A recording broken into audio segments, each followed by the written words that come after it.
A devastating addiction, media scrutiny, bad romance, and a historical Grammy sweep. Amy Winehouse was everything for the tabloid for one night, and nothing the next morning. So how does one navigate the highly turbulent life of the jazz singer? Join us to explore the enigma in all its glory and messiness. The tortured genius, the Hellion libertine, the martyr dying for the noble cause of nihilism. This is what we usually mean when we say rock star, and we're always on the hunt for fresh blood.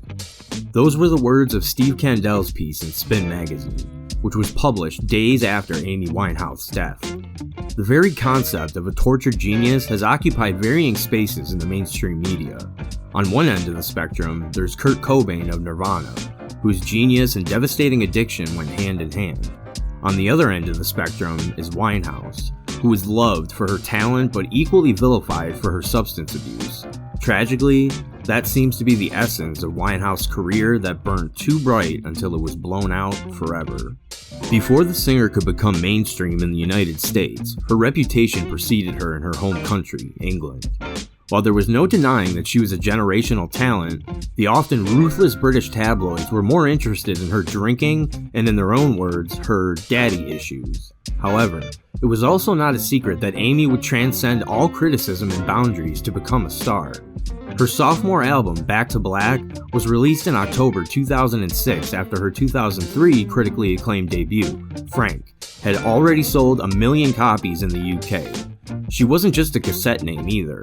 By 2006, she was nominated for 2 Brit Awards and was a contender for Mercury Music Prize. But Back to Black was radical. It not only sold more than 1.85 million copies in the UK, but the album's lead single, Rehab, had bejeweled the Billboard Hot 100 in America too. Rehab would go on to make history. Time magazine named it the best song of 2007. The Rolling Stones named it number 7 on its 100 best songs of the same year. Then came a whiplash of rumors and critical acclaim. At the 2007 Brit Awards, Winehouse bagged the British Female Solo Artist Award and got a well-deserved acknowledgement with an Album of the Year nomination. However, none of that mattered as the media largely focused on her cancelled tour dates. Rumor on the street had it that Amy Winehouse was too high and drunk to play in her shoes, believe it or not. Bookies started to take bets on whether the star would show up to her high-profile concerts or not. It seemed like the British tabloids had also turned one of their own into a rumor-churning machine. In the aftermath of the Brit Awards, it was The Sun that acquired a clip of Amy Winehouse smoking crack, and you best believe that the video was everywhere. The Sun didn't leave any channel where the clip wasn't broadcast. Perhaps that was enough to turn the singer into a villain that everyone couldn't get enough of. Born on 14 September 1983 in Southgate, London, Amy was the epitome of rising from nothingness. At a very young age, she joined National Youth Jazz Orchestra, which eventually led her to join Simon Fuller's 19 management in 2002. Around that time, Amy was paid £250 per week against future earnings. The management company knew that by signing Winehouse, they had hit the jackpot. So they went to lengths to make sure that the singer was kept as a recording industry secret. During this time, Amy made full use of her jazz heritage. She was a regular jazz standard singer at the Cobden Club and made several other low-profile appearances too. Frank made her a household name in Britain, but the very same array of fame coerced her into indulgences that would derail her. When the singer embarked on her Back to Black tour, she received the worst of the British crowd. It was her opening night in the National Indoor Arena in Birmingham, where the sounds of fans booing and walking out on her performance prevailed over Amy's soulful voice. The fans were disappointed that Winehouse looked extremely intoxicated and weren't willing to give her a chance to prove herself on the stage. A critic who witnessed the performance himself noted, "One of the saddest nights of my life.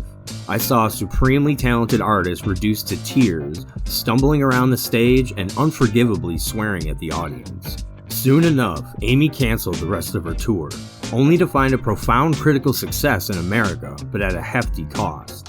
When the singer tragically passed away from alcohol poisoning, the Washington Post infamously wrote, "The more Amy Winehouse drinks, the better she sings."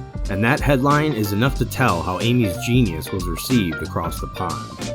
A year after the Brit Awards, Amy was all set to perform at the 50th Grammy Awards, which were held in Los Angeles. Winehouse's visa didn't arrive in time, so she performed in London, a piece of art that was broadcast in the live ceremony. Amy wasn't there in person, unfortunately.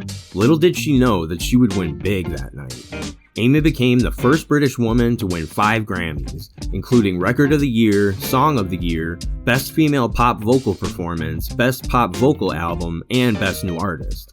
Even her worst critics were forced to acknowledge her raw talent and the musical blues that triumphed over everyone else. Yet that didn't mean that Amy was beyond criticism and bad rep. Many people noticed how absurd it was that she didn't bag the Album of the Year award as Back to Black lost to River, the Joni Letters by Herbie Hancock.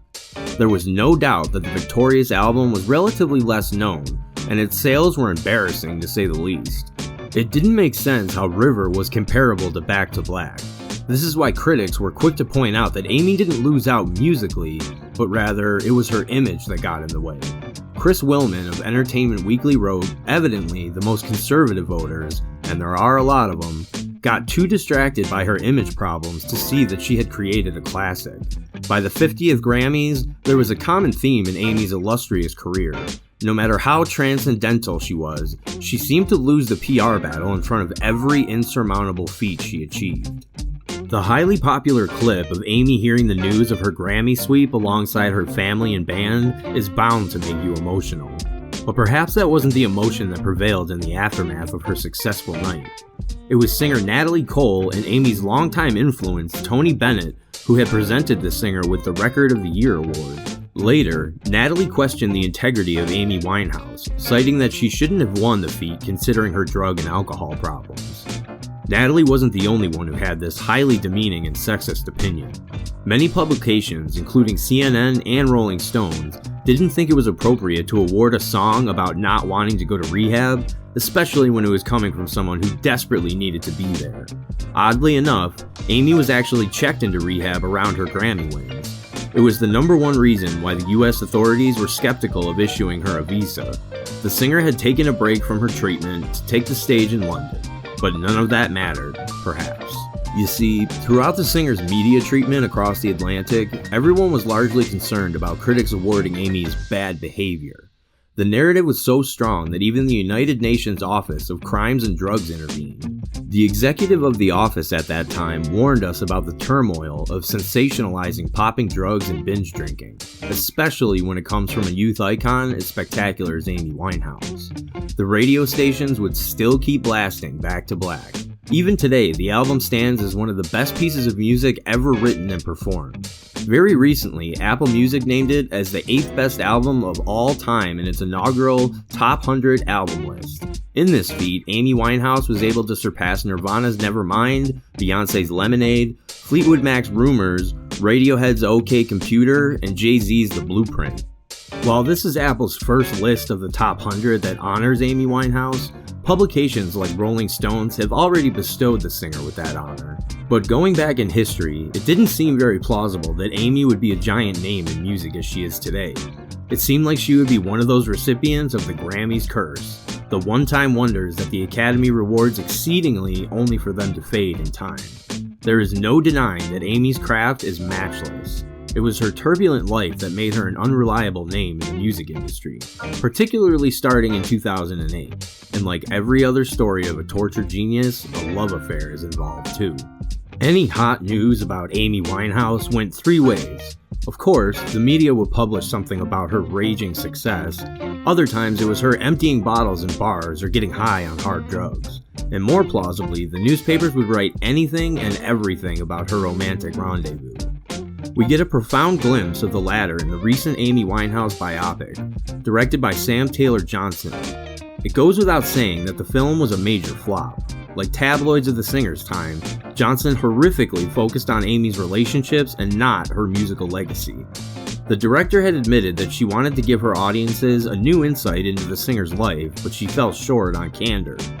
For the sake of telling an overly dramatic and melancholy tale, Sam Taylor Johnson wasn't exactly honest about the life of her subject. We will get into those discrepancies in a second, but first, let's address the elephant in the room: Amy's relationship with Blake Fielder Seville. Amy didn't hit a jackpot when it came to her love life. While the constant man in her life was undeniably Blake, She also had a short stint with chef-musician Alex Clare.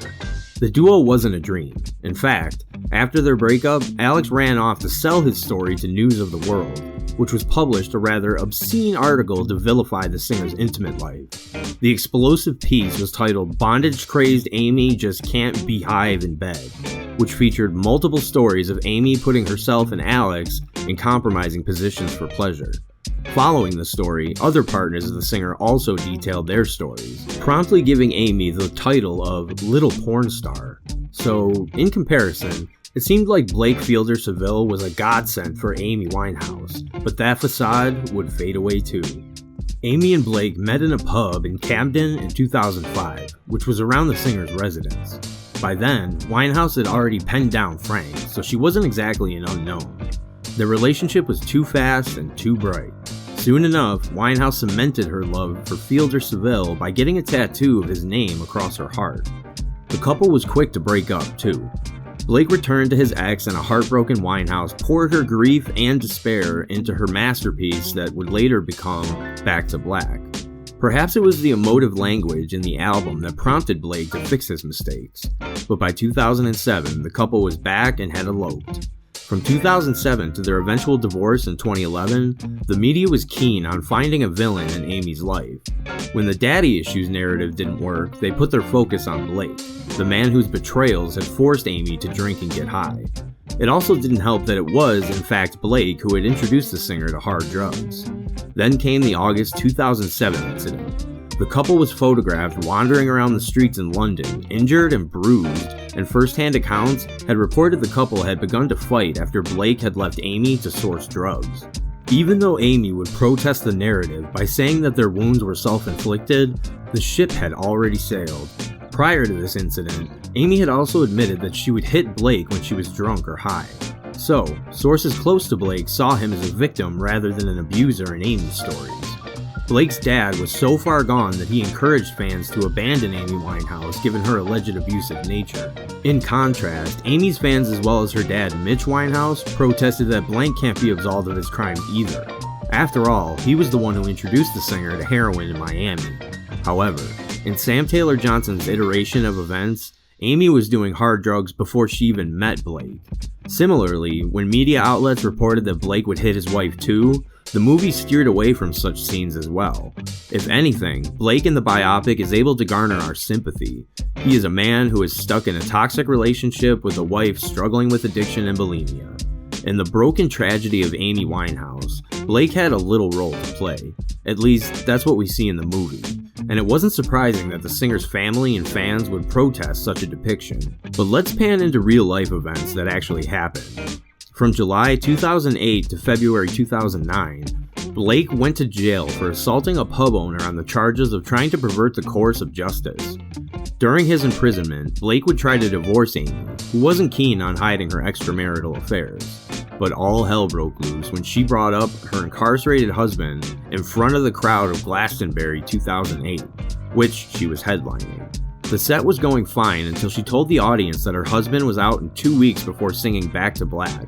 The crowd immediately booed. In response, Amy was heard saying, "Who booed? I'll find you. Take your phone, ring your mom, and tell her about your bad manners." For the rest of her set, she was only able to slur lyrics as fans tried to grab her. That set was nothing short of a disaster, and in the public setting, Amy's career was over. She would continue to perform until she passed away in 2011, but was often booed off the stage. A third album was in the works too, but would never see the light of day. On July 23, 2011, Amy was found lifeless in her bedroom by her bodyguard. The previous night, she had watched the reruns of her past performances, reminiscing what could have been.